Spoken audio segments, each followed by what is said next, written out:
Hello guys, welcome to my channel. We're excited to have you here.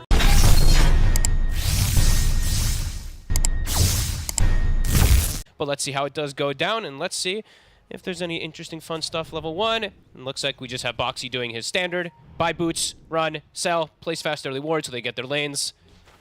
And yeah, I'm going to be looking at lanes a lot because Panel was talking about how they really liked all three. I'm just a little worried about the bottom lane. I'm going to have to see what the Ogre can do with the Monkey King. Yes, the Monkey King, if you're able to stick on the Dawn, can be good, but double melee sometimes can be a bit of a problem when you're playing versus Hoodwink. So I'm going to be looking at bottom lane a lot, personally. Mid. Yeah, TA versus Puck should be pretty good for the TA. I mean, do you like this decision from OG this game to say, you know, we're going to put the TA mid and we're going to get something different for Uragi and obviously in this case being the Monkey King, so sort of, you know, taking the TA away from the safe lane this time to have this old school matchup? I mean, I'm okay with it.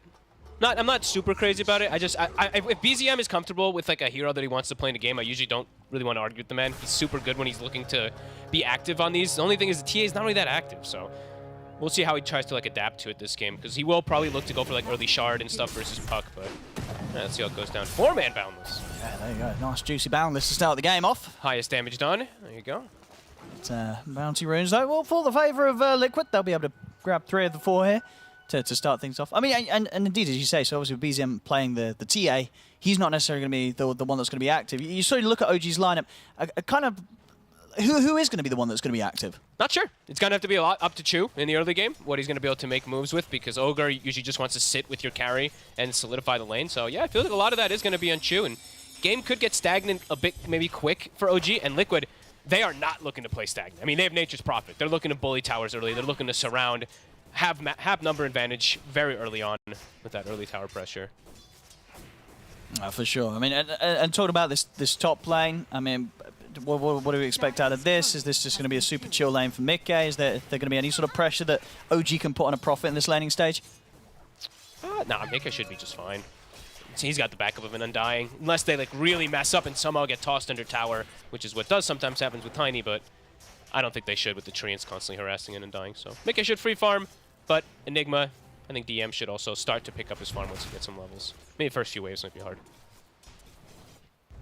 We'll see. I mean, I think really, as you touched upon it, it's going to be down to for OG. I mean, we see it in terms of the odds here provided to us by esportsbet.ir partner. Indeed, they favour Liquid overall. Just about if they're going to be able to buy time and have space for both BZM and Uragi to kind of get those first 2 items that both of these cores kind of need to be able to do anything right. Yeah. They're going to have to try and find space that Liquid might not give to them. We'll see bottom. Set up on a Zai, but he's still got the hammer at the ready. Pulls himself away. One might have to take a little bit of like a sacrificial route in how they either build or how they look to like move around the map. Otherwise, I feel like they could just get into like this farm fest, which like Monkey King wants to farm, Enigma wants to farm, so does TA. So maybe one will take a little bit more of an aggressive early item build. Early Tombstone up top. I'll see Chew try and grab the wave. Delete this. Along with Wraith Bands, delete the wave pulling. I want these changes. Look at this. Look at him. Let me just grab the wave. He lost some creeps, though. He's still taking quite a bit of a beating here from Mickey. He lost 2 of the creeps. What, to the camp? Yeah, the hard camp. Did end up getting one of them being the range creep. Yep. So that'll hurt a little bit. Now we're seeing the CS so far. Down bottom, Zai, 9 for 1. Should be slowed down. Definitely has a little bit of a tough first few levels versus the Monkey King. And we've got to see the build. We'll see what build what Uragi wants to go for this game. You were saying, and you weren't memeing, that this could indeed be another hero you're bringing back the Radiance build on. I mean, I was kind of memeing. But okay, you're kind of memeing. I remember the old Radiance sags, you know. The Topson build, you know, that Radiance from mid lane. A classic in time. We'll that would be so greedy. If he if he did Radiance, sure, it's a greedy lineup already. Yeah, with Enigma and TA, that would be insane. As I staying constantly pretty low. He has to be a bit careful down here. Nice last hit. And mid, we are seeing BZM. Yeah, he's crushing it in that matchup. And this is why you put the TA mid against the Puck, right? And it gets better. You're able to free farm. Yeah, and it gets even harder for the Puck as those levels do come out in Refraction. Can't actually do much of anything as Nisha. So let's see if they look to help him out at all. Rune checking already. Chew is actually going to be the one to take the bounty rune up top, so that's 1 bottle refill that Nisha won't be able to have. And let's see if he looks to sit on one of these 4-minute power runes. Alright, water runes, sorry. Bottom lane. Have a bit of an attempt here onto Zai. He has already used the hammer. We'll still be able to step back far enough. Quite at a point where Yuragi and Tiger can fight too close to the tower. This is the fun lane. This is the one that we're this is where there's going to be a kill. Yeah, because it just both are toying with each other with low HPs. There could be a boundless at full heals. Could be just like back and forth bounces from the Acorn shot. Because if you look at Boxy's skill build, he actually puts the 2 points in Acorn. It did get slightly buffed. Got 5 more damage on your bounces and stuff like that. But Boxy, I've seen him do this sometimes when they feel like they have overwhelming damage in lane. So it's kind of cool. Which for sure, yeah, they definitely do. They do. Between the Hoodwink and the Dawnbreaker, I mean, Dawn just offers up so much damage in the lane once you land the combo. And I'm wondering if even perhaps they could do some early TP action, right? Like that's sometimes when you see these Nature's Prophets, if you do have this kind of aggressive lane in your off lane, you could just have a TP come in, snatches the kill, TP's back up to the safe lane. So definitely gonna be watching Mikke for the next few moments if they are low on the bottom side. Oh yeah, this mid lane. Yeah, I mean, BZM's pretty much playing it perfectly. Yeah. I don't think it gets much better than this from BZM on his T8. Pretty much, I mean, 29. I kind of want to say he's barely missed a creep here. I think he's barely missed a creep. He's as close to us getting every single one of them in this mid matchup. 30 and 12, very impressive on the T8. So I mean, no question about it. BZM, he's going to be farmed. Yeah, what, he's missed like 4, right, or something like that, or 3. Is that the maths? I don't know. Just like quick maths there. It's pretty quick. But yeah, he's doing incredible in that mid matchup. And yeah, level 6 is soon going to be picked up. So I mean, if he does have this really good early start on the TA, that's what I was talking about. Like he can do the shard build and stuff like that early on. Then he can play to pressure the puck, even shut down the Dawnbreaker early. It is a very strong shard early if he does opt for it. But we'll see what BZM does go. He might just go for standard build. He might just still do his Deso and stuff if he is having such a good game, which at the moment he is. Even going to get some tower pressure here. So there's the other benefit of the TA versus Puck matchup. Not only do you beat him in lane, but now Puck's in a position where you're under-leveled, and even if you were 6 and you wanted to make a rotation, TA just takes your tower. So now Nisha just needs help. He needs some type of moves from the supports to try to make sure he doesn't lose his tower. We're seeing a lot of movement from both teams around, of course, these power in 6 minutes in. It's going to be bottom, and BZM will have that secure for himself. Tiger is going to have to set up on Boxy. BZM stepping in. This is looking like a first blood. BZM chases him up to the high ground. So not only just having the easiest lane of his life for BZM, 39 CS picked up at 6 minutes in, he's also got himself first blood. Yep, go for that Deso. Now he might even be able to get like Deso, Blink, and Shard and stuff all like 15 to 20 minutes or so. This is huge right now. Liquid, level 6 is finished on Nisha, but they don't have... I mean, their ganking is a bit difficult until they have 6 on Nature's Prophet. So maybe, I think Insania with these type of moves looking to help mid, but also give the NP the 6 so they have damage when they have the coil combo. Because right now, damage is lackluster and Nisha's way too low. I mean, you bring either of these supports from Liquid towards bottom lane. Nice dodge. Nice setup here with a combo. Yuragi getting low.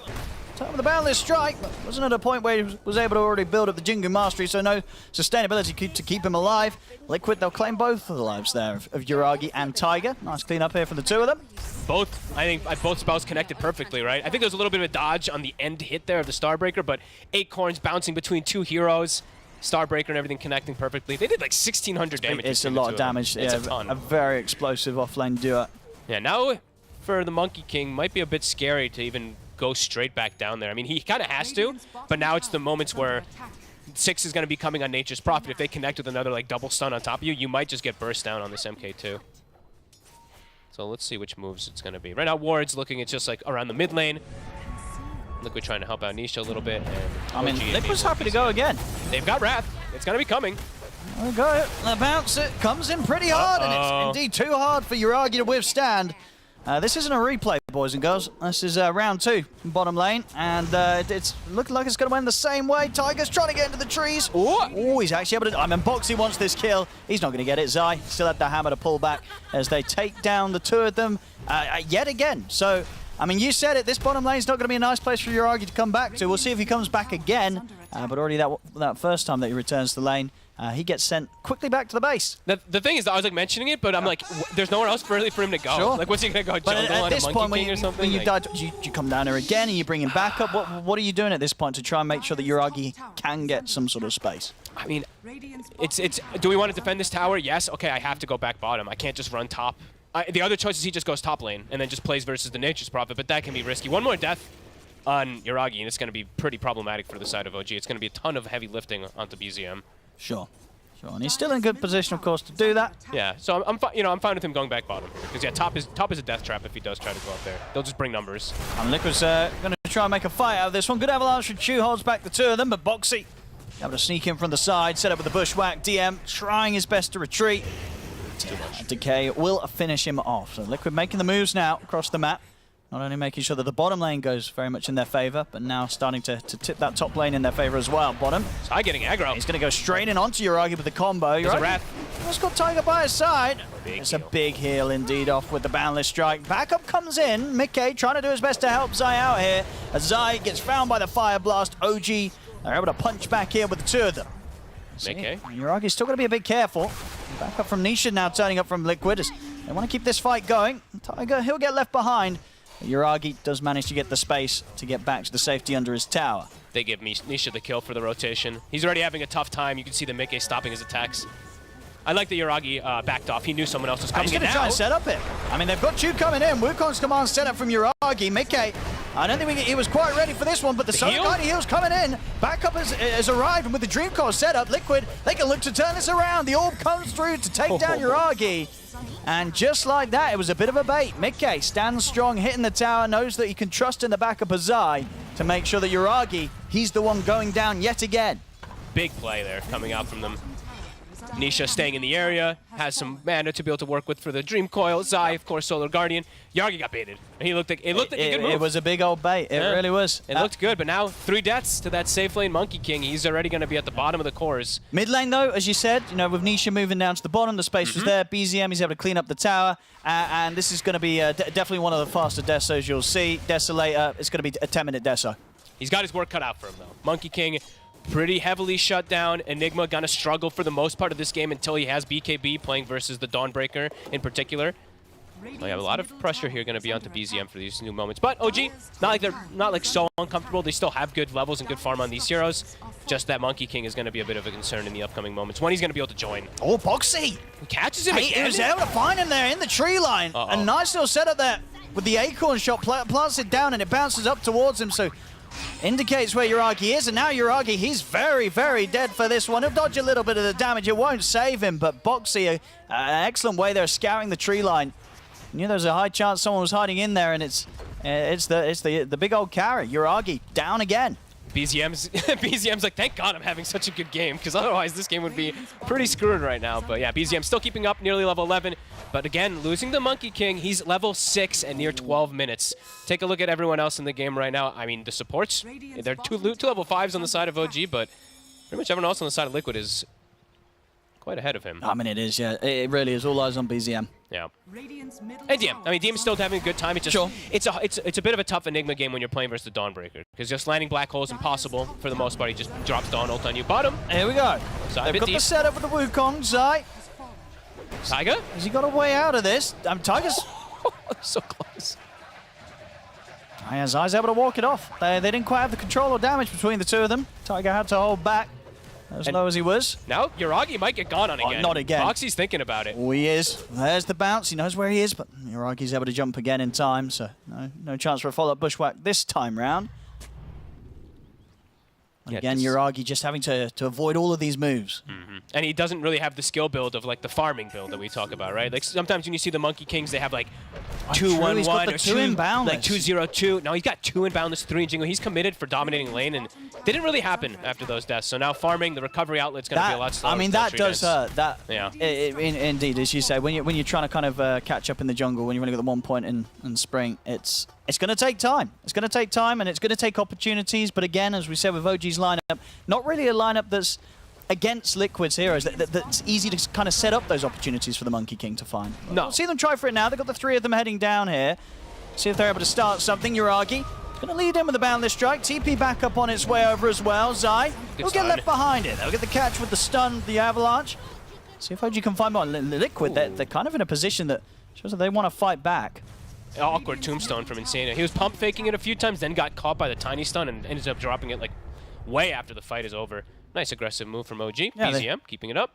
They get a bit of action and they don't lose anything for it. Uragi's still going to hang around in the tree line. Nisha, he'll have his eyes on finishing the tower. Uragi, he wants to get out of it. The rest of OG have already split up back across the map. Okay. I'll let this tower go down. And Uragi's actually gonna take the step back. Since the TA is having such a good game, he's not gonna go for Echo, Battle Fury, nothing like that. He's gonna go for like this Diffusal, just to be able to kind of help out the TA. And speaking of TA, Blink is done, level 12 is done, Deso is finished. BZM still hitting some absurd timings. All right. See the chase here though. Nisha happy to drop the Dream Core down to catch Chu. They'll drop the ults as well. Sharp shot comes in from Boxy. I'll take out Chu. Mid tower now on the menu for Liquid. How does OG want to react? They're actually, okay, they're not bringing Mickey over. Interesting. Oh, I guess he doesn't have his treants up. He has 2 in the mid lane, but doesn't have the actual Nature's Call up, so. Goes to jungle, means they won't actually pressure the tower. I mean, so for BZM in this sort of situation, you know, with how much sort of weight lies on his shoulders right now, he's got the Blink and the Death, so is it still very much get that next item, or are we going to see him do his best to actually get involved, try and find these sort of openings where he can jump in and burst through some of the members of Liquid? I think he probably wants to look to start getting kind of involved, but it is scary. Like, you know, I was talking about how he probably wants Shard, of course, to be able to gank this puck easier because they don't have the easiest type of catch, but playing without BKB versus Tomb, like, even with BKB, it's not easy to walk in as TA, so. Yeah, they're going to try here. Smoke up. They know that BZM's strong. Nisha's right here, though. Invis. No Dream Call for 15 seconds. He'll set up onto Uragi, and Uragi doesn't stand a chance there. Immediately taken out. Quick phase shift to dodge the avalanche. Nice hole. Caught in the black hole for the low ground, and it's enough. They'll be able to take out Nisha and see if they can get more. BZM is going to look towards Zai, and indeed the damage, it's more than that. Very OG nice. Able to punch back very nicely. Beautiful black hole from the low ground. They couldn't do anything about that one. Yep. Liquid playing slightly over-aggressive. They get punished for it. Good TP from DM. OG do have to back up fully to go for that defense, though. They do bring all 5 heroes, but worth it. Enabling BZM level 13, keeping up with the near game clock. But Uragi's still strong. I mean, that's not even probably the right word for it. He's now, what, 3,500 behind his counterpart. And he's still going fighting build, though, and he is not even leveling tree dance. He's just still going for Boundless, so feeling like he just needs to turn up the team fights rather than look to farm at all. All right. Cool. I mean, yeah, committing for it. And, yeah, Diffusal. You know, it will be there sooner or later, but, yeah, he's going to have to approach these fights with just such care, because at this stage, compared to some of the levels like Liquid's heroes have, you know, they just have to click spells, and this Monkey King will disappear in a flash. This is a nice rune.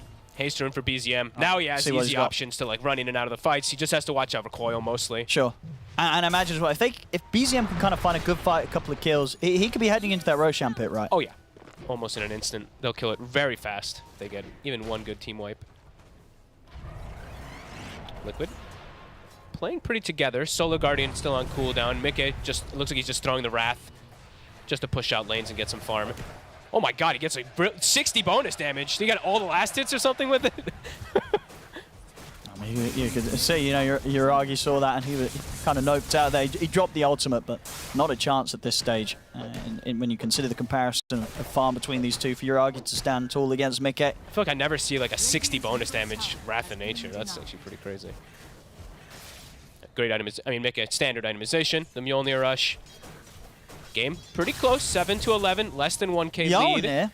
I'm sorry. Gleipnir. I just flew. Just landed today. Don't give me a minute. You've been awake for 20 hours. I'll let you off. Top. They're going to go for Chu. They blow the coil as well. A little early. Well, see the heal popped here to try and keep Chu alive. DM trying his best with the Greaves. Wasn't enough to save him. Okay. They're just going for any type of kill here, it feels like now on Liquid. I didn't think they'd actually blow the coil that early, but Nisha just really wanted the kill. Nisha, soon Blink Dagger, Mickey looking to be very active around the map so far, and Zai itemizing it for that Aghanims. Super good this game versus the TA and the Monkey King already behind. Or the Monkey King who's behind, that is. That evasion is going to be pretty tough for them to itemize verse. Want to see what we do for fun around here? I'm seeing OG start to group up top. I wonder if they'll try and make a move with this. I'm glad to see that DM is rushed it now at this point. So he's going Greaves straight to BKB. Yeah. There's nothing to cancel it. He knows there's going to be the Dawnbreaker in a lot of situations, so I like that he's going for this.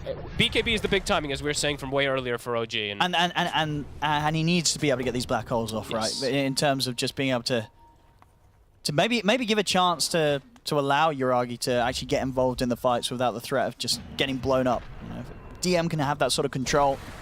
to allow Uragi to lay down a Wukong's command, he can still have an impact in these team fights. Yeah, definitely. I mean, if Uragi can actually just survive, Yeah. that's the big thing. He is constantly bloodlusted up, so starting to recover. All right, BZM's hovering around the pit, but of course won't be committing for it yet. They know the Liquid's There's a on scan. the hunt and checking it out. I don't like him sitting on these trees. You think it's risky? It gives me anxiety right now. Versus the Dawn and versus like, oh, it just gives me anxiety. He's okay. Oh, okay, stops the TP. Okay.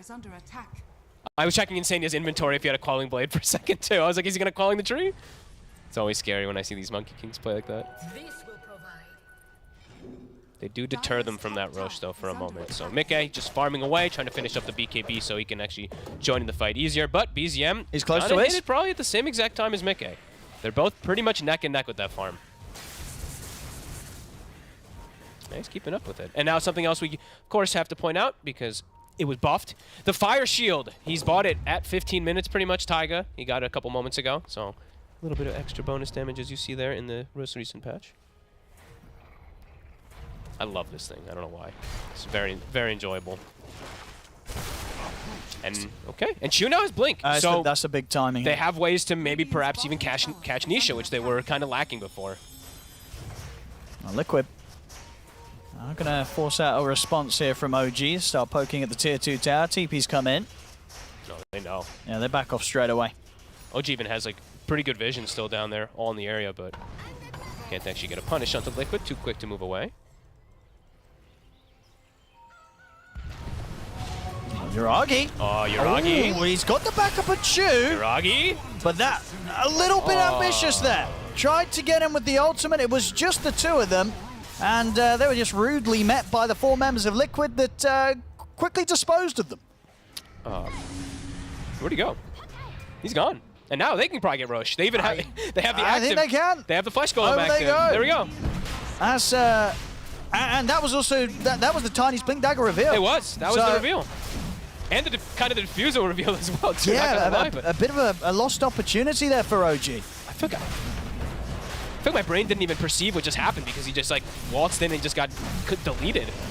All right, free Roche. And they're smoking up. They're trying to get over here, but they're not going to be able to do so in time. Liquid, Aegis is theirs. And now they know that the Tiny has Blink, so what do? They give Nisha the Aegis. Nisha's also carrying a Pupil's Gift, so look how tanky he actually is. He's beefy. Well, let's see. They're going to still make the jump on him. Let's see. He already orbed. He's got the phase shift. Waning Rift and the orbs back up. He gets caught by a nice multicast. It's not enough to hold him back long enough. Onto the side, though. They will catch Insania in the Wukong's command, so it's a kill. Okay. But not necessarily the big one that they hope for looking towards Nisha. No. He didn't have to pop Age. I thought he actually might die the once, but I mean, you talked up the stats. It was enough. Yeah. He's a tanky lad here on the puck. Pupil's Gift on these non-strength heroes is always Here we pretty go, nice. though. This is a bit of a bigger one for OG if they can get Zai. There's Uragi and Chu looking towards him. That's a coil whip. Oh, and jumping forward here. Chu's getting burst immediately down very low. They've got the Greaves popped to heal him back up to safety. Okay. Whoopsie. Nisha missing the coil this time around. Maybe gets a kill out of that if they at least one kill if he's able to connect it on someone. Wanted to get that Monkey King. They still want to go. Even though they've used the coil, they've still got the potential of making a jump. Solar Guardian's up for Zai. Tombstone's at the ready. I think every time Tombstone's up, they pretty much can look for these fights. And I think they're very well aware of how miserable Uragi's game is. You know, they've completely destroyed this Monkey King. He's 1-6 with 96 last hits at 22 minutes, Owen. It's been a tough game for him. It's been tough. That is unbelievably low compared to the usual. Looking to see if maybe they can be on the DM. top. I mean, Insania's going in. Is he going to get in? The top lane. Oh. They've got the Solar Guardian coming in to keep Boxy alive. Boxy's going to be able to get his ult off. Sure, he dies, but he got his job done. Sets up for Mickey and Zai to clean up the two of them. Good call from Zai. I think Insania maybe was saying, like, hey, let's dive the Enigma. And they're like, nope, top stuff much more important. Insania was like getting behind the tower, right, ready to drop the tombstone. He wanted to go for DM, but indeed, Liquid finding opportunities elsewhere. Again, sort of handed it. I mean, it was an aggressive move from OG, trying to go for that kill. Yeah, they get it, but it cost them. Again, poor Uragi. I mean, 1-7, still 96 last hits. This has to be one of the worst performances I think we've seen from him. It's I mean, it's not even just, well, he's just getting fully focused on the global threat that's coming out from Liquid. It's completely shutting him down, and he keeps jumping into a couple of these fights, which is definitely hurting him even more. But he's getting fully focused. It feels like. Oh, for sure, and the jumping in, it's not even that scary. It's still just a level 1 jump, of course. Yeah.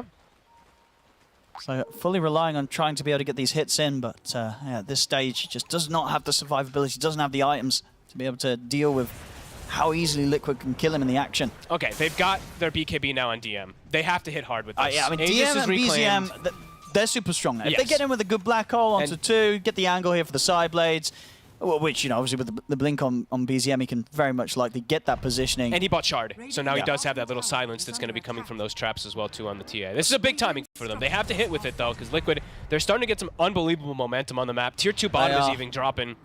Yeah, Mickey's starting to take over. And this is a game where you can probably just take the mischance. They're going to try and set up on Zai. Okay. Choose in with the combo. Now get the toss back. Zai, he'll get taken out. Good hit. Good catch there. Uragi able to spot him out from the trees. Bottom lane, they will lose the tier 2. So if they're able to pressure, or at least get this tier 2 up top in return, they will. They've got the good pushing power. BZM and his Deso, DM and the Eidolons. Nice. So tier 2 trades will occur. They're giving Uragi the tome. They're just like, man, we got to help you out, bro. Wait, did someone else buy it for him? Taiga did, yeah. Oh, he actually did as well. Oh, Yeah. my goodness. They're doing their best here to try and get Uragi up. Insania will get brought down as well, too. Nice hits here from OG from these last few moments. Slowing the pace of Liquid down. Some pressure, though, mid lane as well. Got the, the creep wave shoved right onto OG's side of the map. So making it hard for OG to do really more than get that tier 2 top. We'll see what OG's next play is. I think still look to play aggressive. You still have Black Hole available. You've got your BKBs. I think you want to keep looking for Liquid. Mikke, he's very close to 20, so he's going to have this mischance talent any moment now. So the TA, it's going to become a little bit harder for her to fight in a lot of these instances once it is available there for Mikke. Let's see what they can find with the smoke, OG. Safe. Heading down towards bottom, they saw Nisha poking at the high ground. Nisha and Box are the only two hanging down here right now. Solar Guardian's back up, so Zai will be ready to join. Does he have Ags now too? He is 200 gold away on Zai. So that Ags could also make a pretty big difference. I mean, it will for sure. It will keep these heroes alive if they're getting jumped, as you say, by the TA. The tankiness of some of these Liquid heroes are going to be pretty deceptive. They're going to be way tankier than you expect. BZM, they're going to try and set up onto it. They're going to use the Solar Guardian aggressively coming in. BZM pots the BKB. And Mikke's here as well. He's caught in the Sprout. BZM gets taken down. Chu not able to jump in and save him in time. As that's BZM gone. Chu as well. Uragi's watching from the trees, but oh God, he's got to get out of here. There's no fight to be had now. Uragi, he's being stalked. Boxy knows. He'll get away. Oh, Nisha. He's going to try and continue the chase onto these two. Reeves are there, and Tiger and DM a little too tanky. Oh, guys, Mikke still actually going to try and set it from the low ground with the Sprout and the Glide Net. But Tiger and DM will manage to make it deep enough into the base that they're back to safety. Still though, Liquid finding the kills, and yeah, a good aggressive move there. Mikke, he's looking for no way. He's going to find it with a Hurricane Pike. Oh, there's just nowhere safe on the map for Uragi. He just can't catch a break this game, folks. They're just straight bullying this man. He's level 14, hundreds. This is this is the poorest Monkey King in a long time. As Liquid fully have shut him down. Oh no! And they get the big kill even before that too. They find BZM after BKB and everything too. Game has now heavily swung into Liquid's favor. It really is. They're charging ahead here. As in the trees, and another bit of a catch from Boxy. Mikke's in with the damage. Oh, they got the Greaves, but the Gliders up. And Chu taken down. Now look towards BZM. Oh, good Dream Coil this time around. Catching the 3 and deal, puts the BKB, stands his ground with the Black Hole dropped onto the Prophet, but the Solar Guardian's coming in from Zai. Mikke's more than fine, as there's no killing the Prophet. There's 2 more dead. No, just one more. DM dead. The tower is going to be going down as well. Liquid storming ahead right now. Beautiful coil. Almost even getting BZM killed. His BKB was still on cooldown when he was caught inside of it there. Liquid hitting these moments, hitting their stride. Full satanic. I mean, Mikke is just massive. And he has a mischance too, so even if TA, gets into situations where she can try to stand toe-to-toe with Nature's Prophet, ain't gonna happen. Liquid hit, and Liquid has hit hard when they hit their timings. OG, they had that, around like the 23, 24 minute mark. They did hit those timings of a couple of these items, the BKB, but they did not get enough out of it, and they lost, that TA bottom, which was the big one. No, they weren't able to put that fight together. No. And even some of the smaller times, as we saw earlier, like the defusal on Uragi and the blink on Chu, it just never was able to catch Liquid by surprise. Chu? Whoop. Trying to get some sort of toss back, but not able to find it. Now, we'll see if he's going to have any sort of help getting out of this one. He's going to get left behind. Stu dead again. Mikke, monster kill streak, 23k net worth on the Nature's Prophet. There's a reason why teams don't let Liquid take this one.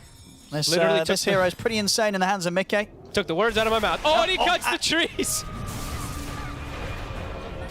See you later. Well, there we go.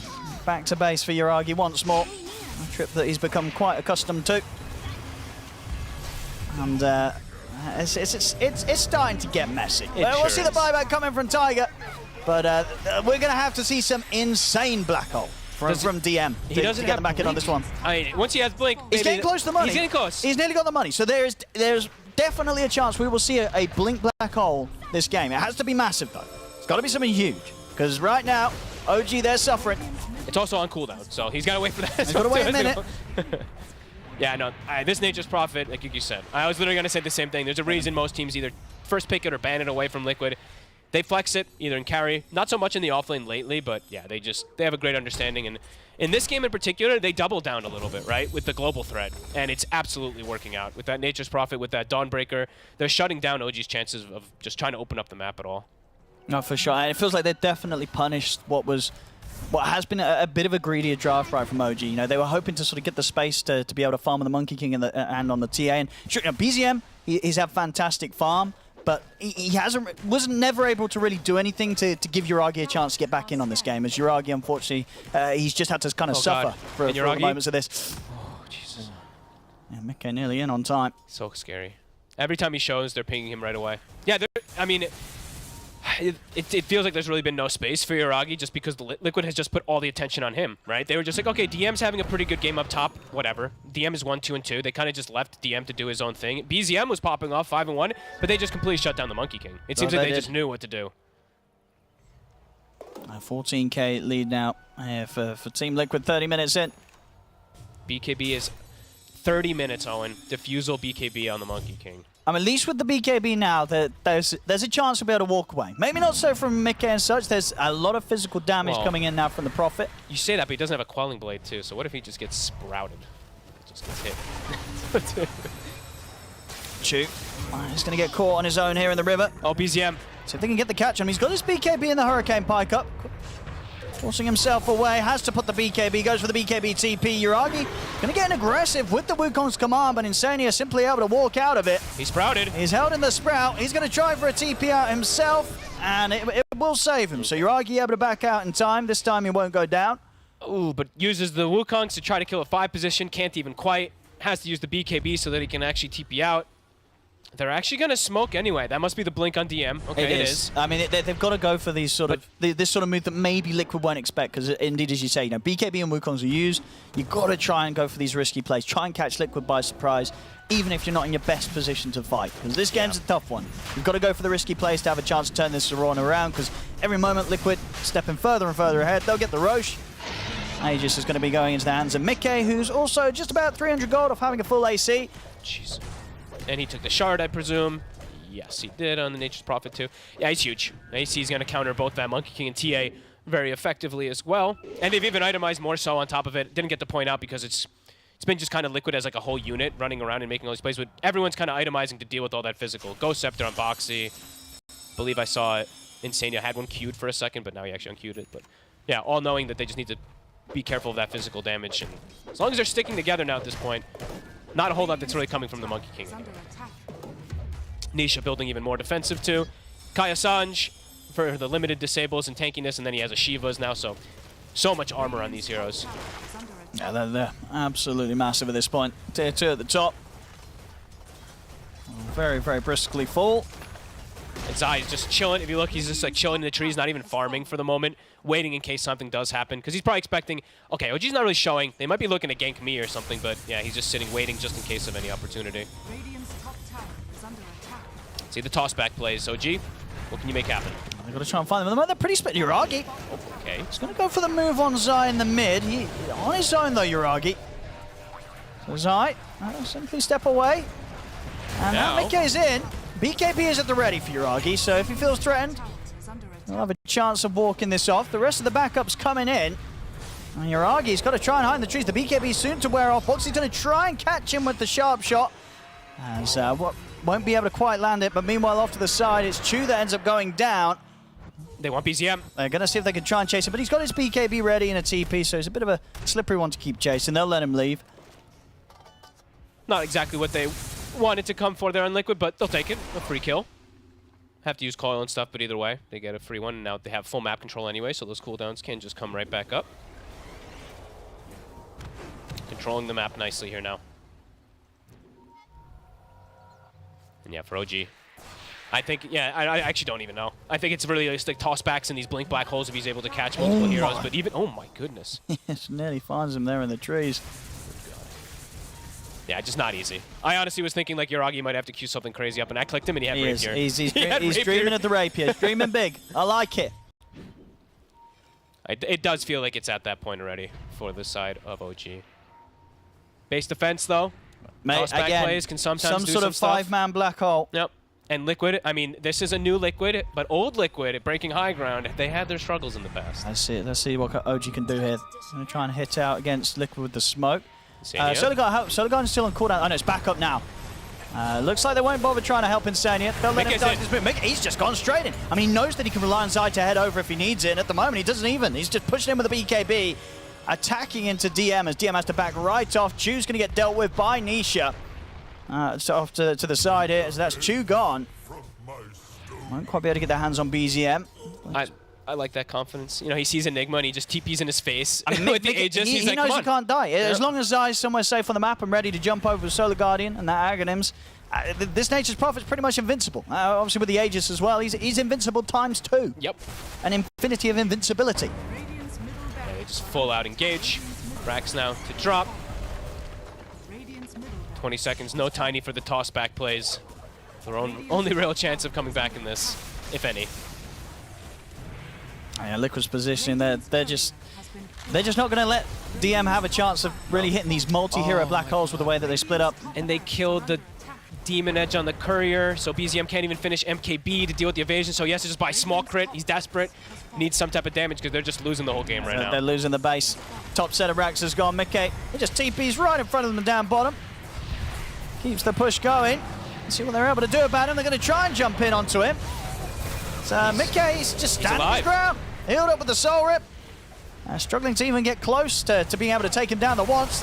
It's been backdoor for about 20 seconds, but it doesn't matter. He's still just chilling on it. The creeps are coming. And off to the side. Nisha, Dream Coil onto the Ogre.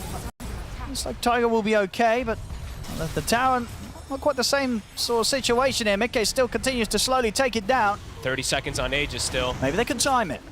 He's got another Satanic use if they do commit on him. There's still Solar Guardian.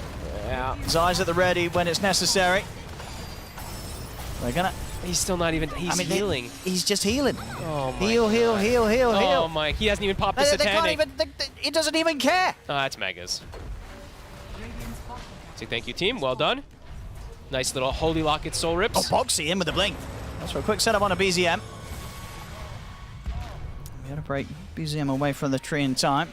Yeah, he's just gone. He's gonna go refresh himself really quick. Get his mana back up. Yeah, he's got no TP cooldown, so he can come right back in the fray. Back to business. Tombstone down, and that's the final Rex. All right. Well, this has been a bit of a tough game one here for OG. Liquid coming in very hot at the start of this series. See if Chew can do something big. He'll try for the toss back. Mickey, he just really doesn't care. Oh no! He's going to try with a black hole at DM, but nowhere close to Mickey. Tries for Nisha, but Nisha's going to be fine. Solar Guardian's coming in. OG's having to step back towards the fountain. Mickey literally taking no damage, full HP throughout it all. GG is called. Team Liquid will take this game one. And what was really just a very rough start to the series here from OG. Yeah, BZM played well. BZM had a pretty damn good game. He got the farm.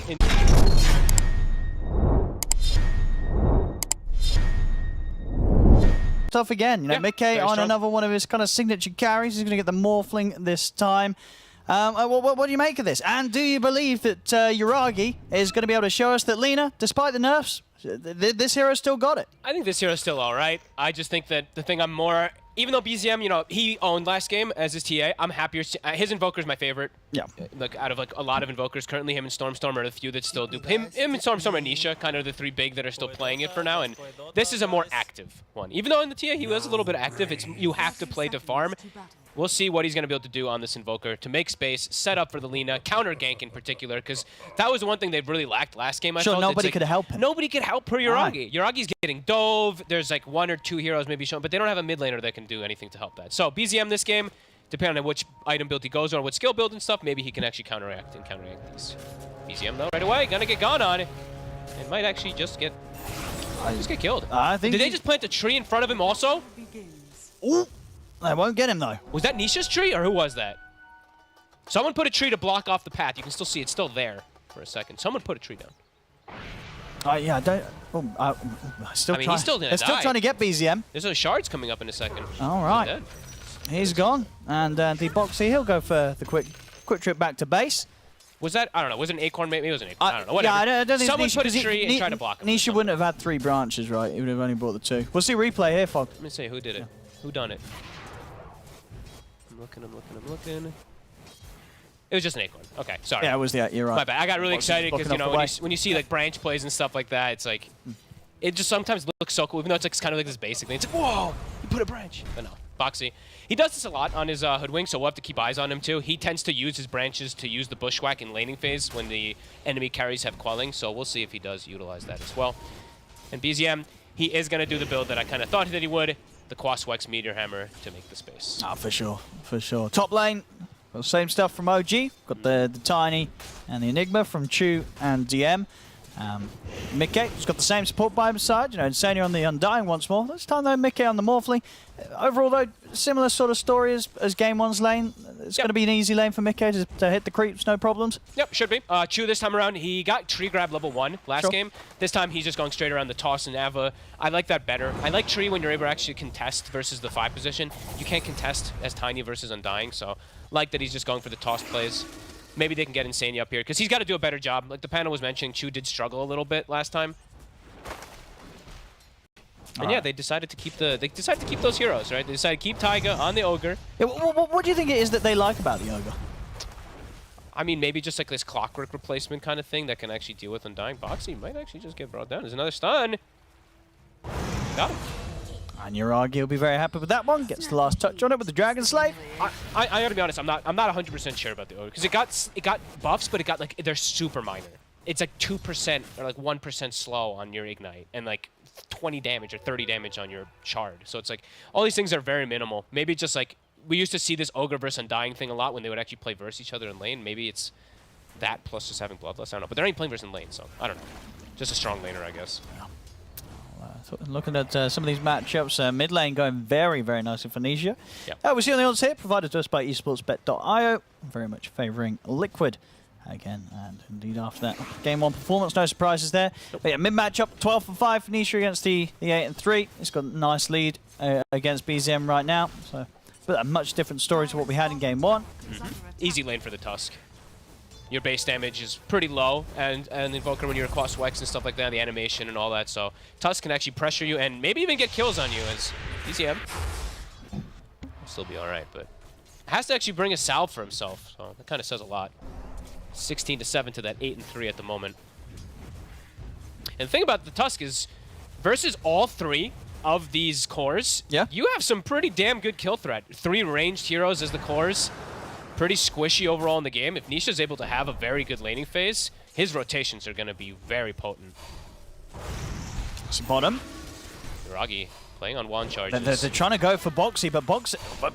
Get up the acorn shot, be careful! Jesus. Well, that's Tiger dead. Yuragi really living on the edge there. He'll survive, but of course he's completely out of regen. He's going to have to hope that Tiger brings some in for him. He lived with, what, like 5 HP also? Like Zai, if he rolled high, he might have actually just killed him. I think he rolled low damage. That was pretty nuts from Yuragi.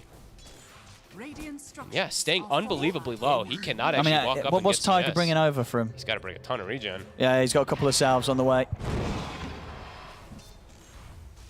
Yeah, much slower. Down bottom, the Rune, Nisha will be able to play around his snowball. Yeah, good He's dodge. toying with BZM. He could maybe go for the kill. He's got shards up. Chew's running over. What? Who makes it first? Nisha's got Fairy Fire. He's chilling. But Chew's here. Oh, the tree! Yeah, oh, he takes a tree to the face from Chew. I mean, Chew perfectly stepping up there. BZM, he's going to be very grateful for Chew in that moment. BZM looks very relaxed in his chair, too. He's sitting there like, I knew it all along. I had faith in my buddy. Oh, that was close. That was nice. The little things, the stats, right? The crown, the magic stick, all these little things for BZM. Now bringing that matchup, actually, he's ahead versus Nisha now. Oh, yeah, absolutely. Taking him down like that. Nice move from Chu. Up top. Looks like just a toss for harass. And he actually he still gets the tree throw. All right, I mean, obviously, of course, for the kill mid and stuff like that, but yeah, cool.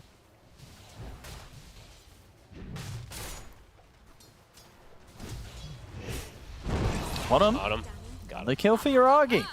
Tiger able to chase Boxy out. Yuragi making sure that he's in the area to finish him off each time with the nukes. I mean, no doubt about it.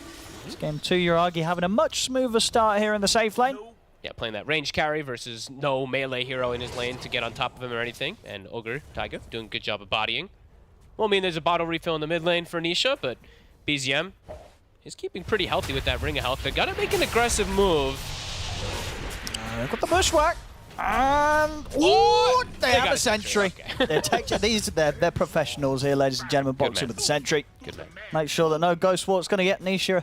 Nisha miss out on that kill. BZM sent back to base, and Nisha should be able to get that 6 pretty soon. Yep, and he's got the catapult wave shoving in too, so going to be able to force a little bit of damage on here. And bottom, Boxy. It's here again. He's making the moves. And he even took the bounty rune. He's probably going to be able to take the next bounty rune as well, too, to give that little influx of gold. Rune, Chu's going to find one. Nisha, he's got stick charges to work with. Should be fine. They don't have that much damage between the two of them here. They're not even going to try for some sort of toss back. No. Yeah, Nisha checks. He's like, all right, someone got a rune. Something's up. And they're going to try. It's going to get one hit in from the tower. So, yeah, that's going to be that. Nothing more. Okay, just for some harass. Nisha's probably like, where's the bounty rune? Is there one available for me? There actually is not. Taiga takes the bottom one. Insania's camping the top one, but Chu is going to be able to take that one away too. So Nisha will not have that bounty refill. And yeah, Chu looking to be a little more active. It feels like this time around. He's leaving DM on an island versus that Morphling, and he's trying to make some moves around. Mickey is just going to free farm in that case. Is Taiga. So if they can dive the tower, they're considering it as low as they're getting, but Yuragi wants to try and step back up towards Boxy. There's going to be TP backup coming in for OG Chu. He is around, but Bushwhack catches onto both Chu and Yuragi. And Siphon heal as well, keeping Zai more than fine. Boxy will tick down low to the Ignite, but he's still holding on to a fair amount of 1 charges anyway, so he's not too scared of this. In fact, he's poking back in at them. Boxy living on the edge. He'll be all right. Level 3 Spirit Siphon Zai, of course, you know, 3 heroes ganking him, doesn't matter. Just clicks one little Siphon. Chillin'. Liquid, 4-4. 1k lead, though. You see that Morphling free farming at the top. And even though they did get that... I mean, Boxy wants to go again bottom, I think. He's trying. He knows if Yuragi steps up just that little bit more. And it's cool to point out how Boxy, you know, we talked about his skill build last game, 3 in the acorn shot, I believe, or was there 2 or 3? This time he does go, or maybe it was 2-2-1 actually, but this one he goes 1-3-1, so prioritizing against that acorn shot, just using Zai as that body. I mean, they know Zai's going in. They know that Yuragi and Tiger are split. Oh, Yuragi. So they just go straight for Yuragi, and there's nothing to be done to save the Lina. Lina's gone. And this is a full exorcism. They're just going to be able to push this tower down. Chu is making the rotation down, but 15 seconds till Lina respawns. Will Chu's DD make a difference? I see. He's trying to see if he could maybe find Boxy on the retreat, but Boxy, he's going to keep himself kind of deep in the tree line, knowing that there was sort of this sweep coming from Chu in order to try and hunt him down. Get the combo out. Chu's going to get thrown away at Boxy, not enough to kill him off. Good try. That was the DD tree, almost enough. Ghosts coming back in. They can't actually look to punish Zai. So majority of this tower gone. Tons of space made. 3 heroes in the bottom lane as Morphling continues to free farm. So all 3 cores looking great at the moment. And constant kill threats on these lanes. You know, Nisha now is level 7, so even on the Invoker can be difficult. Or it can be possible, of course, to kill BZM. But BZM does have his Meteor Hammer also, so let's see if they can actually make a move onto Nisha themselves. They have a good chunk of chain stun. Let's see if they can go for the combo. That's the setup. Like into the hammer. Insania's around though. Nisha with the Mango's ready. He's ready to turn. He'll go and aggressive. Tombstone gets dropped down. Chu tries for the toss back onto Nisha, but all it's going to do is kind of allow Nisha to set up with the shards. The pushback's there from Boxy. They've caught BZM. Liquid may answer that play from OG very, very quickly. They want more. They're certainly ready to go for it as well. Nisha's got Snowball back up. Now take out both of them. Tiger and BZM gone. Liquid, they were very, very ready for that play. Readiness is the exact word I was going to say, too. What was that, a triple mango from Insania on Nisha, right? I think, yeah, you're right. They were indeed all Insania. It was right. two mangoes from Insania. He didn't have any himself, did he? And then also, no, he did not. And then also, Boxy, he showed up with the dust, and while the bushwhack's in midair, he actually pops the dust. Because if you don't, you know, for those who don't know, of course, bushwhack does not hit those invisible. So he catches the Invoker there perfectly. All preparation, all about being ready. That's exactly what it was from Liquid there. Really good play.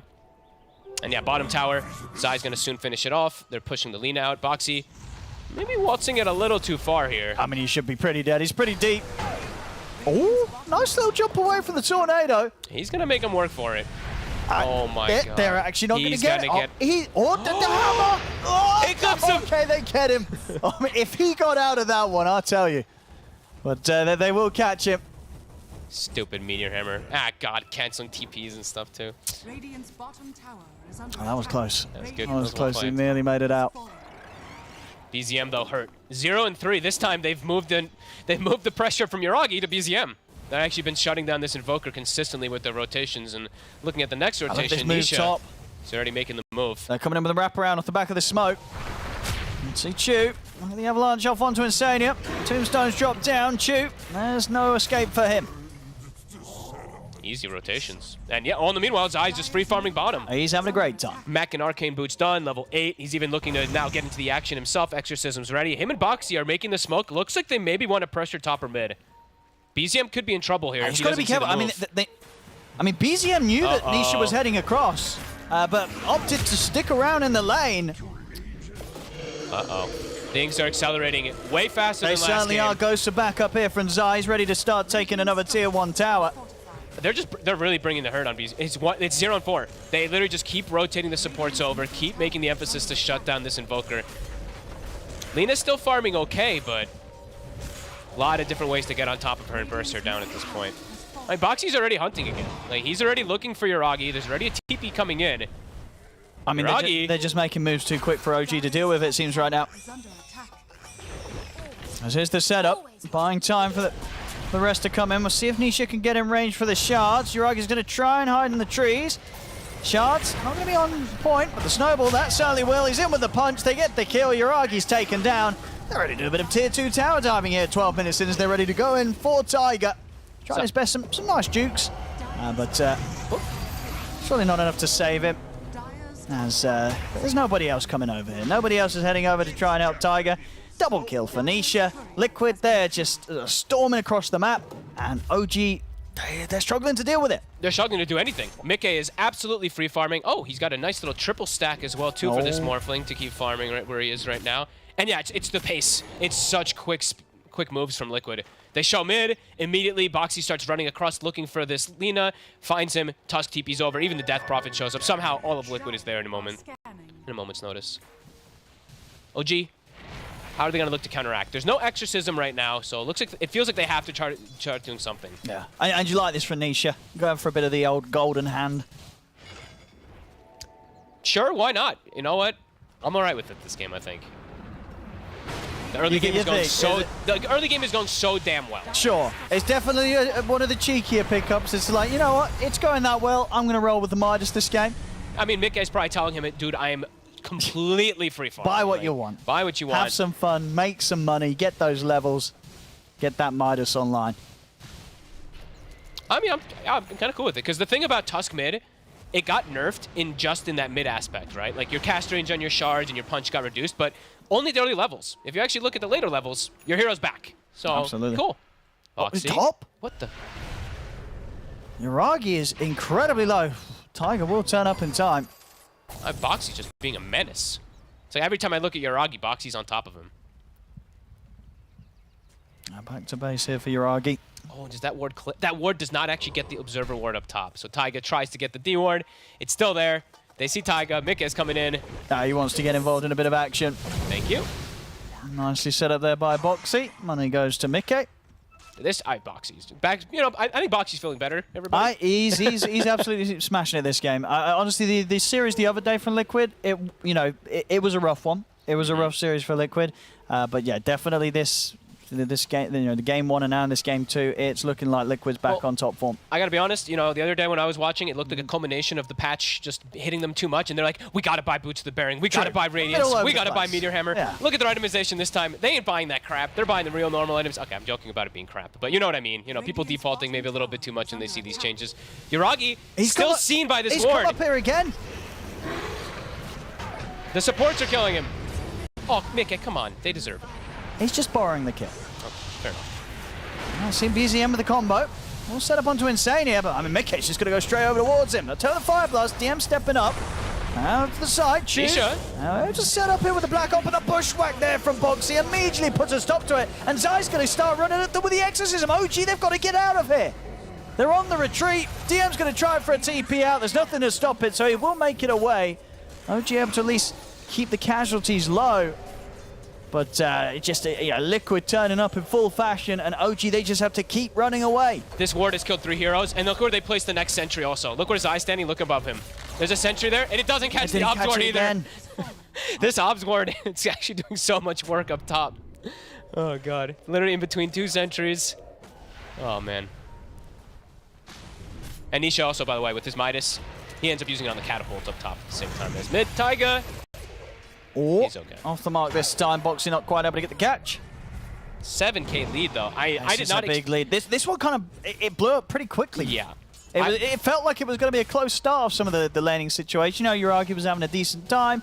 You know, sure, BZM was having he wasn't winning mid, but it didn't look like it was going to get this rough this quickly. He's falling far, far behind this Invoker. I thought with the draft they had last game, they'd be able to set a faster pace, but so far Liquid doing it with this Death Prophet. Yep. I mean, kind of in a not exactly because it's not this global threat, but it feels like that global threat because Liquid's everywhere. They're making the moves everywhere, and it feels like it's these heroes that sometimes we look at that can be a little bit slow, a little bit like, you know, you don't have that quick movement across the map, a Death Prophet and Undying. Nope, they're there. You know, Liquid just every single time, they have all the heroes ready. Oh, we've got Manta done on Mickey at this point. I mean, he's maybe even more farmed at this point of the game than he was in game 1. Yeah. So, you know, 9.5k net worth on the Morph, 16 minutes in. And look at top, Chu, he's trying to make a play. The ward again. This is the game-winning ward. Like, this is what it's done. Sees everything. 5 different Sees things, them all. it feels like. It's in between 2 sentries. It's gotten them 3-4 kills. It's seen smoke rotations. It's seen movements. A beautiful one. It's Liquid, yeah. I mean, just continue their dominance, continue their free farm. As you mentioned, you know, Mickey, he's got his Manta. He's got the Shard queued up next, so even if he does get caught in any stuns, he'll be able to just survive. BZM unable to find much of anything this time on the Invoker. They're going to start running at them again. Okay. Meteor. Insania's going to pop the ult. Snowball 4 for Nisha. Insania will fall. Nice, that's earned charges for BZM. Very needed. Dire's courier. The courier as well. Holy Locket put on the sidelines for a bit.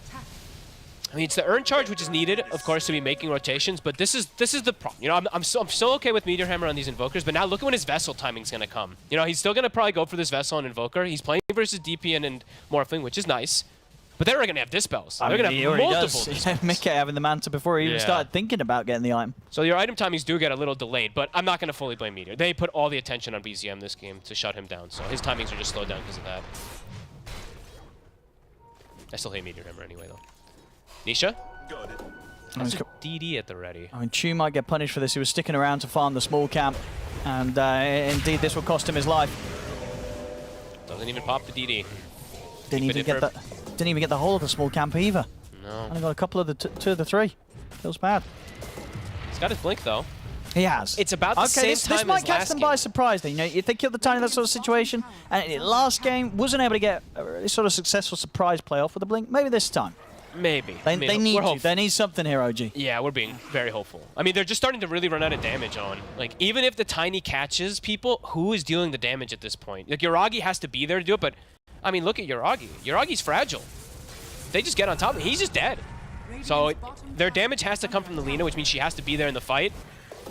And that just means she's very likely to die. So, OG in a lot of trouble here as Nisha. He's not his next target. He's straight in on top of him. BZM getting jumped. He's going to be able to get the Ghost Walk off, but from the low ground there, Zai snipes him with the Crypt Swarm. Maybe I cursed BZM too, saying how much I like his Invoker. He's I mean, they're just putting everything onto him. There's just no hope for OG, it feels like. It's really just falling apart. It's all over the place here from OG. As up top, they lose Tiger, back in the river. Choose getting chased down. Mickey turning into the Tiny, giving him a bit of a taste of his own medicine. With the Avalanche. 18-6. Just 19 minutes in, 10k lead. Roche time. Over Roche, right, why not? You got Mickey ready to help take this down. That was Nisha also got a DD rune. Still going to hit. Don't even need to use the Exorcism, not even for the team fight or the Roche.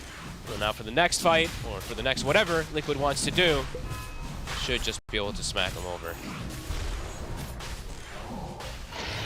There we go, just into Mickey's morph. Immediately, like BZM shows himself in the lane for a second. Nisha's going on it, but maybe they can counter gank this. It was just teasing. He's in and he's out. That was smart. That was cute. As Arcane ready as well here. Off to the side, Boxy. Is he? No. He's not getting out of this. He's going to try for the deny to neutrals, but Chu will make sure that the kill still goes to them. I was about to say, no way if he he gets out. A very cute little play there from Nisha with the snowball. OG feels like now, because of the state of the game, because of how far behind, they have to play pretty clumped up. Sure. Just try to get these pickoffs, play around Yuragi, because, I mean, Yuragi, if he dies like once more, it feels like he'll never be able to recover at all. Which is definitely going to hurt them, at least in the, of course, in their net worth and everything. As Liquid, they're probably just going to read that, and they're probably going to look to like split up a little bit. Or when the Hoodwink respawns, they just look to take a straight head-on 5v5 fight, and they are very powerful in that front. Liquid, I feel like they can, yeah, they can pick and choose what they want to do. They can fight, they can dodge, do whatever they want. It looks like fight is the call. Yeah, they're going straight for them here with the smoke. Immediately heading into OG's jungle. Mickey playing incredibly aggressive, actually opting away from the team because he has Aegis. I mean, he knows what are they going to do? What are they going to even try and do? You know, going on to this Morphling right now is very unappealing. And they're all here already. Now Liquid, Arcane Rune on Nisha still. OG's watching them. Yuragi will try and wrap around from the side, but at the same time, Nisha's just got in straight away. He's caught the three of them there with the snowballs done. DM is not going to be able to stand his ground. Emerald 3. But Mickey's in with the waveform. DM's out of the game. Same for Tiger. It's 3 dead. Yuragi has to go with the BKB TP out. Jesus. He only just makes it away as it is. Sure, they lose Nisha, but still, it's 3 heroes dead again on OG. Liquid getting the cleanup. They're making it look easy. I mean, they really are just casting spells in this fight, right? Nisha just snowballs in super aggressive. The Bushwhack catches on 2. They pretty much delete the heroes instantly. The Meteor somehow does connect on the 3 to get them a kill, but either way, Liquid more than fine with that. Oh, but tower. No, sorry, the last thing. Radiant's middle tower has been denied. Radiant's bottom tower is under attack. Radiant's bottom tower. What do they do here, OG? How's the itemization looking on And we get, yeah, what's sort of the next big items coming out that we've got? I mean, it's a similar style in this game where there is that, you know, BKB, there's no real counter to it, to the BKB on the Enigma, besides like some like weird Walrus Punch, stuff like that, etc. But, yeah, I mean, do they even have the damage still? It's like keeping the lean at the distance, landing multiple hero black holes, and yeah, we're really seeing how fragile Yuragi is. Almost 15, so we'll get at least that health talent that'll boost him up a little bit, but we're definitely seeing this Lina be a lot more fragile than in the past. Thank goodness. Jump. Zai. They're going to try and burst Zai. It looked like that Laguna pretty much healed him, coming in at the same time as Insane. He drops a soul rip onto Zai, heals him up. Yuragi's trying to stand his ground. Meteor Hammer will help out. BZM's able to throw down, take down Nisha, but Yuragi's gone. Mickey turning into the Tiny, gets him with the toss back onto DM. And DM still has the potential for a black hole if he sees an opportunity in there. Going for it. It's the 3-man black hole from DM. Giving them a chance of maybe turning this, but no, Mickey, he's able to survive through the black hole, pops the Manta, and he's ready to keep the fight going. Goes straight over towards BZM. BZM pops the Ghost Walk to get out of this one. Able to take down Insane on the back of it all, but Zai and Mickey, they're still ready to continue the cleanup.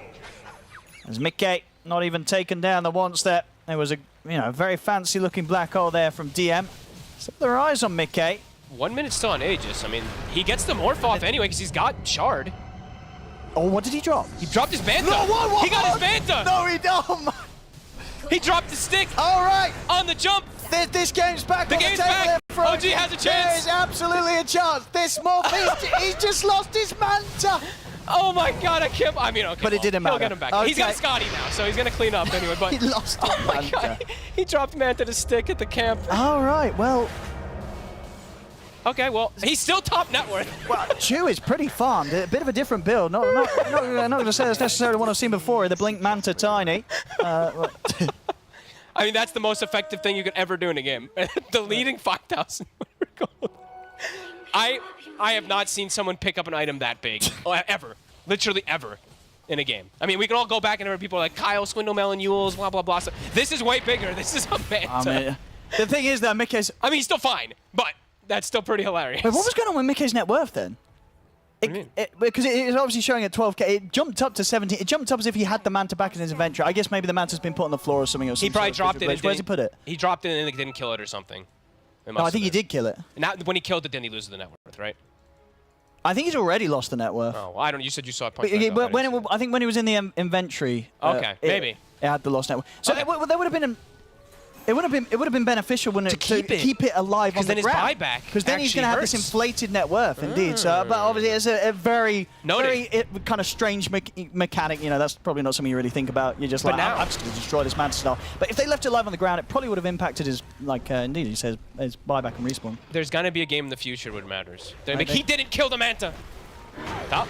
Oh, look for Uragi. Doesn't have BKB just yet, Uragi. So be careful. Does he rebuy, man? I'm like, where does Mickey go from here?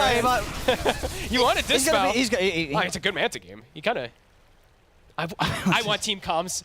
I want team comms at that moment when we get a chance. They're having smiles. Well, some of them are. Insane and Mickey had a bit of a giggle off. Things got a little more serious. For Bizarre niche rates, you know, serious business. Yeah. I mean, now Mickey, he's just gonna get the BKB, of course. Like I guess later at this point. But the thing is now, if he's alone, Spirit Vessel is actually going to do good. It's true. Because there's no dispel. He can't take it. Is there anyone on his team with any sort of dispel? I don't think so. They went Holy Lock it and stuff. So. No, indeed. So Vessel's going to hit hard. Because of the stolen Manta. Oh, God. Liquid still very comfortable. Playing around their wards. Uragi. Oh, he's going to see if he can set up He's under vision. Oh!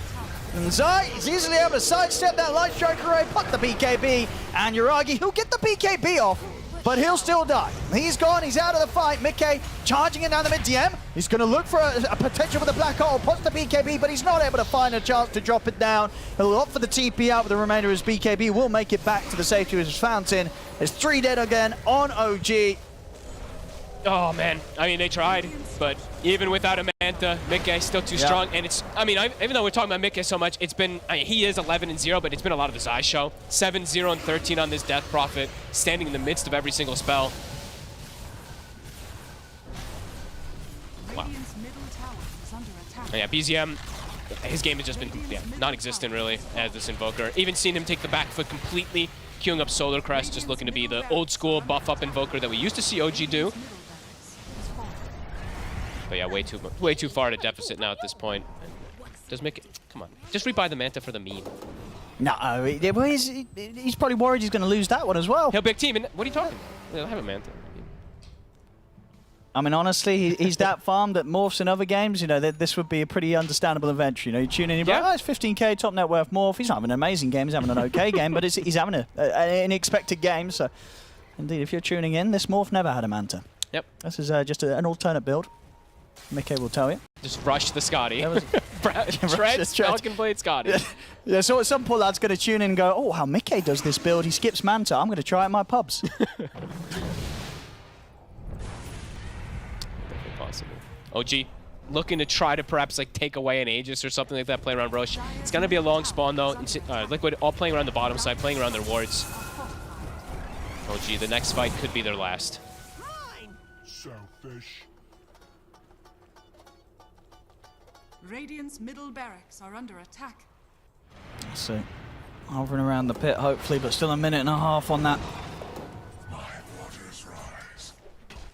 Oh, we gotta listen we've got the good stuff here. But they're about to ladies defend. and gentlemen, we'll see if we're able to fit it in a section coming up soon, but we do have the comms replay of that moment. But there's action going on, so we'll hold on that. Liquid's in with the jump. They look for BZM. BZM's out of the game. No buyback on him. Chew tries with the toss back onto Mickey. Mickey doesn't mind at all. Of course, Malefice causing a bit bit of issues. He's got no way to dispel it right now, so he's just going to have to suffer through that. But he's got a lot of HP. Nisha jumps in. Zai, he's just going to go straight with the BKB, but DM pods the BKB in the black hole. Caught the two of them. They're going to throw down onto Nisha, but Nisha's healed up by the Sora, forced out inside the Greaser Pop. Nisha's going to live. Mickey, he's diving up towards the fountain, chasing DM back to the fountain. They'll kill him off. GG is called. I'm sure we'll be able to play that replay for you during the panel, boys and girls of the comms, but because this game's over. There's no time to play it right now, as game 2. Watching an interesting video. I hope you like it. Please subscribe to my channel and hit the notification bell. Thank you for joining us on this journey. To stay up to date with our latest videos, don't forget to like, share, and subscribe to our channel. Let's create something wonderful together.